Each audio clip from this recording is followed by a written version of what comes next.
Jinny yang telah menjadi anggota NMIXX hingga saat ini akan meninggalkan grup. Mereka bubar guys, padahal mereka baru aja debut. Kalian perhatikan logonya, oke. Tulisannya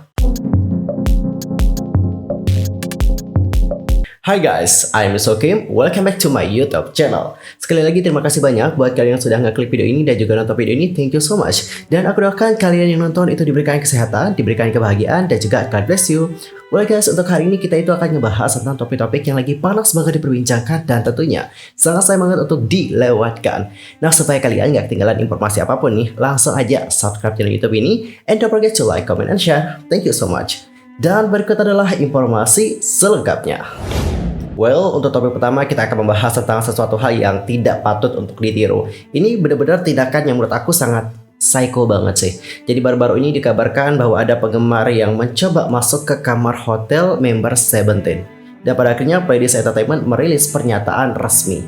What? Nggak salah tuh, nyoba masuk ke kamar orang. Parah sih. Privasi dari member Seventeen belakangan semakin terganggu dengan tindakan di luar batas dari beberapa penggemar, yang mana membuat agensi merilis pernyataan resmi terkait hal tersebut. Pada tanggal 8 Desember 2022, Pledis Entertainment selaku agensi dari Seventeen telah merilis pernyataan yang berisikan ancaman kepada para penggemar yang melanggar privasi dari para artisnya.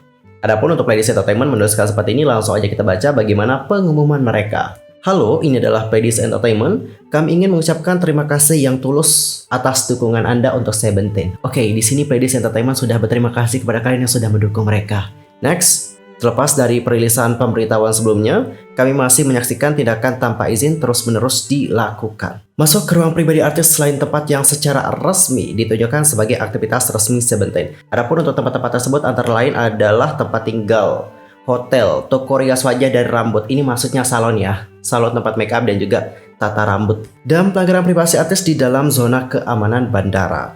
Ada kasus nih pelanggaran privasi yang parah, terutama selama tur baru-baru ini. Seperti menunggu di hotel artis, mencoba masuk ke kamar hotel, terlalu dekat dengan artis dan mencoba bercakap-cakap selama perjalanan mereka di dalam zona keamanan bandara, termasuk di dalam pesawat. Wow. Tindakan berulang seperti itu menimbulkan gangguan mental bagi para artis. Nah, tuh dengerin. Itu juga berdampak terhadap mental health dari para member Seventeen. Jadi jangan pernah melakukan hal tersebut ya guys. Tidak hanya mereka yang terlibat dalam perilaku seperti itu yang terus-menerus dilarang berpartisipasi dalam semua aktivitas penggemar yang terkait dengan Seventeen tanpa peringatan sebelumnya. Tak hanya melarang partisipasi dalam semua kegiatan Seventeen tanpa pemberitahuan, tetapi perusahaan kami juga akan mengambil tindakan hukum yang diperlukan terhadap mereka, menggunakan bukti yang telah kami kumpulkan melalui rekaman CCTV dan inisiatif pemantauan kepada mereka yang terlibat dalam perilaku serupa secara terus-menerus. Kami juga akan terus berupaya untuk menciptakan budaya penggemar yang sehat dan melindungi keselamatan dan hak artis kami. Kami juga berjanji bahwa kami akan mengambil tindakan sekuat mungkin untuk setiap tindakan yang melanggar hak-hak mereka. Kami meminta kerjasama kepada para penggemar. Terima kasih. Tuh dengerin, buat kalian yang melanggar privasi dari para member Seventeen, nanti kalian akan mendapatkan konsekuensi. Pertama, kalian kemungkinan di-ban dari aktivitas-aktivitas yang dijalankan oleh Seventeen. Misalnya kalau ada fan-meet, nama kalian kan ada di daftar nih. Oke, nama kalian bisa dicoret dan juga tidak akan bisa masuk untuk melihat fan-meet dari Seventeen kayak gitu. Habis itu kalian juga berpotensi untuk dijebloskan ke dalam penjara atas pelanggaran privasi. Jadi nggak usah aneh-aneh dia kan masuk ke kamar orang. Tapi jujur ngeri nggak sih melihat aktivitas penggemar seperti ini? Bayangin kalian lagi tidur, tiba-tiba mencoba masuk penggemarnya. Parah banget, serem sih. Next teman-teman, kita akan masuk ke topik yang kedua. Ini ada berita yang mengejutkan banget. Dan tentu ini juga berita yang sedih sih buat para penggemar. Jadi baru-baru ini salah satu girl group yang namanya adalah Baekhyun. Udah tau nggak? Baekhyun. Mereka bubar guys, padahal mereka baru aja debut, kagak lama-lama banget. Dan kalian tau gak sih, berdasarkan informasi yang aku dapatkan, ternyata mereka itu baru debut setahun 2 bulan. Dicatat setahun 2 bulan udah disband. Padahal mereka ini bagus loh teman-teman, kayak berpotensi juga sih. Tapi nggak tahu kenapa sih mereka dibubarkan. Dan di sini aku akan membacakan seperti apa pengumuman dari agensi mereka, yakni A-Team Entertainment, yang sudah mengabarkan bahwa Baekhyun telah resmi dibubarkan. Halo, ini A-Team Entertainment. Pertama, kami ingin berterima kasih kepada para penggemar atas cinta dan dukungan mereka terhadap Baekhyun. Kami juga ingin menyampaikan pengumuman terkait aktivitas grup dari Baekhyun. Setelah debut dan juga berjuang dengan cinta para penggemar, Baekhyun akan secara resmi menyelesaikan promosi grup mulai hari ini. Melalui diskusi yang mendalam dan panjang antara agensi dan para member, diputuskan bahwa kontrak ke-6 anggota akan diakhiri. Sekali lagi kami berterima kasih kepada para penggemar atas cinta dan dukungan yang mereka tunjukkan pada Bagi Ibu. Dan kami mohon maaf karena menyampaikan berita yang sangat mendadak ini. Kami meminta cinta dan dorongan hangat kalian saat para member menempuh jalan baru. Waduh, sedih banget sih melihat mereka bubar cepet banget. Padahal untuk member-membernya itu ya teman-teman, trainingnya lama banget coy. Apalagi di sini kan ada beberapa membernya yang udah join Produce 48. Dan sebelum mereka mengikuti Produce 48 kan mereka juga training dulu teman-teman. Ada yang training 1, 2, 3 tahun kayak gitu. Setelah training lagi, akhirnya debut di Bagi Ibu, akhirnya dibubarkan juga. Aduh, kebayang gak sih? Udah lama training, cepat bubar, dan mereka juga belum mencapai puncak. Tentu ini sangat menyedihkan banget buat para membernya.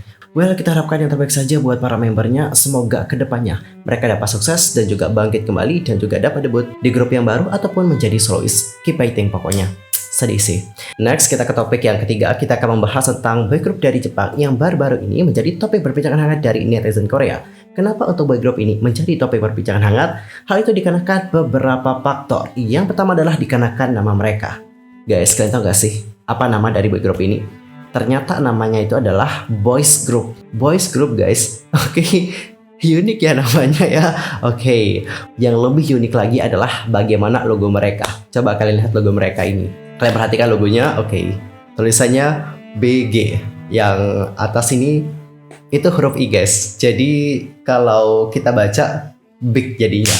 Enggak tahu sih maksudnya kayak gimana ya. B, habis itu ada yang panjang satu sama G. Oh ya, singkatan dari boys group mungkin ya.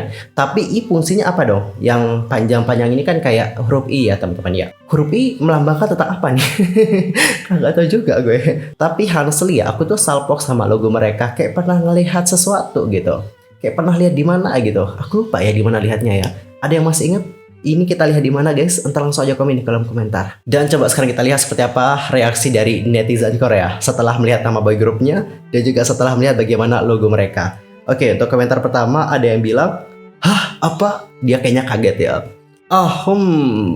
Nama boy groupnya adalah boys group. Yup. Nama mereka bahkan lebih mengejutkan daripada logonya. Penamaan macam apa itu? Kagak tahu juga sih. Maksudnya kan banyak nama-nama yang lain di dunia ini gitu ya kan. Kenapa namanya boys group? Gak tahu juga sih.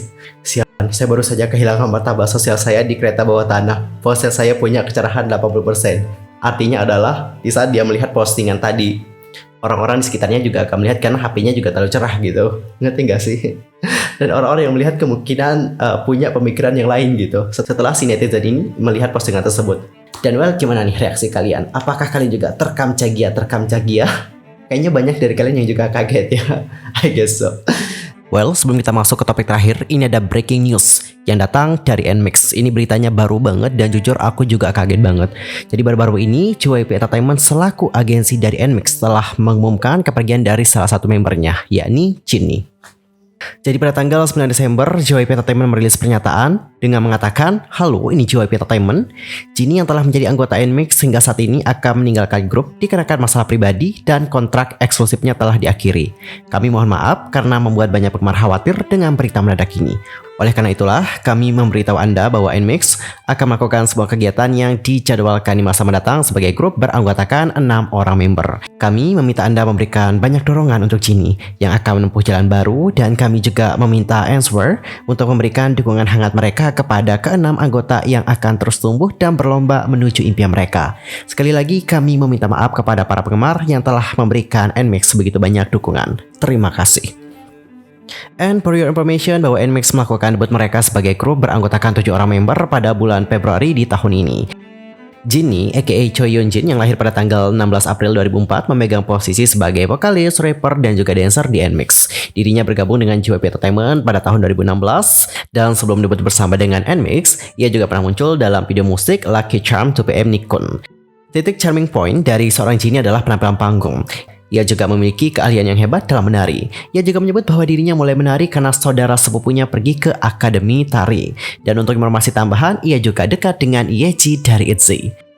Jujur sangat sedih dan juga kaget banget melihat Jinni yang keluar dari NMIXX dan juga JYP Entertainment. Ini merupakan berita yang sangat mengejutkan banget di akhir tahun. Intinya tetap semangat ya buat NMIXX, Jinni, dan juga Answer. Keep fighting guys. Dan guys, untuk topik terakhir sekarang kita akan membahas tentang Mnet. Jadi baru-baru ini Mnet itu menuai banyak banget reaksi negatif dari para netizen, banyak banget yang memberikan kritikan kepada Mnet dikarenakan mereka itu akan meluncurkan program baru yang namanya itu adalah Queendom Puzzle. Lalu kenapa banyak netizen yang mengecam Mnet? Apa salahnya mereka meluncurkan program baru? Apakah ada yang tidak benar dari program baru mereka? Ada desas-desus nih bahwa Mnet membuat acara Queendom lainnya. Kali ini, girl group tidak akan bersaing dengan grup lain, melainkan akan berkompetisi secara individual. Menurut postingan komunitas online, acara baru tersebut akan diberi judul Queendom Puzzle, dan pemirsa akan memilih anggota favorit mereka untuk menjadi bagian dari girl group yang benar-benar baru. Deskripsi acara itu menjelaskan bahwa evolusi Queendom teka-teki girl group K-pop yang disusun oleh publik. Kalian dapat memilih anggota favorit kalian dari girl group yang berbeda untuk membuat tim baru yang akan menjadi queen. Jadi intinya adalah ini kan ada sebuah grup, misalnya kita sebut saja ITZY. Nah di ITZY, kalian itu mau support siapa nih untuk dapat didebutkan lagi? Ngerti nggak? Dipilih satu nih dari grup yang ini gitu. Habis itu ke aespa misalnya. Nah di aespa kalian tuh mau pilih siapa nih untuk didebutkan lagi dalam grup yang akan menjadi queen.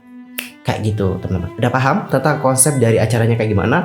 Lumayan kontroversial juga sih. Karena di sini tentu para penggemar itu akan bersaing sesama penggemar juga. Kalian tentu pasti punya bias dong di setiap grup. Nah, kalian pasti pas saat mau mensupport di acara Queendom, kalian akan memilih bias kalian. Dan di saat kalian memilih bias favorit kalian, kalian juga akan bersaing dengan para penggemar atau teman sependem kalian. Jadi takutnya nanti ada war antar sesama fandom. Kayak gitu guys. Makanya banyak banget mungkin ya yang mengkritik Mnet akan hal ini. Dan untuk lebih jelasnya berikut adalah bagaimana reaksi dari netizen Korea. Langsung aja kita lihat bersama-sama. Untuk komentar pertama ada yang bilang, mereka hanya menggunakan idol K-pop sesuka mereka, sama seperti yang mereka lakukan di Mama. Wah, Mnet perlu memotongnya sih. Memotongnya dalam artian, program ini nggak usah diadakan saja. Mereka melihat orang lain membuat grup baru, jadi sekarang mereka mencoba untuk meniru mereka. Sementara mereka juga mencurangi semuanya. Agensi besar benar-benar aneh. Bahkan penggemar agensi mereka juga tidak menyukai mereka, sehingga menurut Anda, penggemar perusahaan lain akan menyukainya. Ini terasa seperti sesuatu yang akan disukai Suman. Bisakah dia juga membuat boy group lain dari grup yang sudah ada? Benar ya. Kayak mau ngikutin konsep dari Babe Isuman. Para street sedang melakukan eksperimen pada girl group. Mengapa mereka selalu memulai eksperimen mereka pada girl group sepanjang waktu? Bener sih. Dan setelah berhasil, mereka akan melakukannya di boy group. Kalau kita lihat di Produce 101, itu season pertamanya juga girl group. Setelah girl group, baru boy group. Dan di Girls Planet, yang duluan juga girl group loh teman-teman. Baru boy group. Queendom aja girl group duluan. Habis itu yang dance itu loh, yang Street Woman Fighter. Itu kan lebih dahulu. Baru nanti Street Man Fighter. Semuanya dimulai dari girl group. Ada apa dengan wanita? Apakah mereka gila ya? Bahkan jika hanya anggota populer yang dipilih, masih ada kemungkinan bahwa mereka akan terlempar ke belakang setelah mereka berhasil masuk ke grup. Proses dan hasilnya juga tidak hanya itu. Ini terlalu berlebihan sih. Mengapa mereka mengambil anak-anak yang sudah punya kelompok untuk ini? Bagaimana dengan kelompok mereka yang sudah ada? Atau apakah mereka hanya mengambil anak-anak yang sudah selesai dengan kontrak 7 tahun mereka? Kayaknya enggak sih. Dan kalau kalian sendiri gimana nih setelah melihat bagaimana konsep dari acara Queendom Puzzle? Apakah kalian juga banyak yang tidak setuju seperti netizen-netizen Korea lainnya? Nanti langsung aja sampaikan di kolom komentar. Well teman-teman, topik dari Mnet tadi menutup perjumpaan kita untuk hari ini. Sekian aja untuk hari ini ya teman-teman. See you next time di video berikutnya. Dan aku juga mohon maaf jika ada kesalahan baik dalam ucapan, sikap, tindakan, dan sebagainya. I'm so sorry banget. See you next time. Goodbye.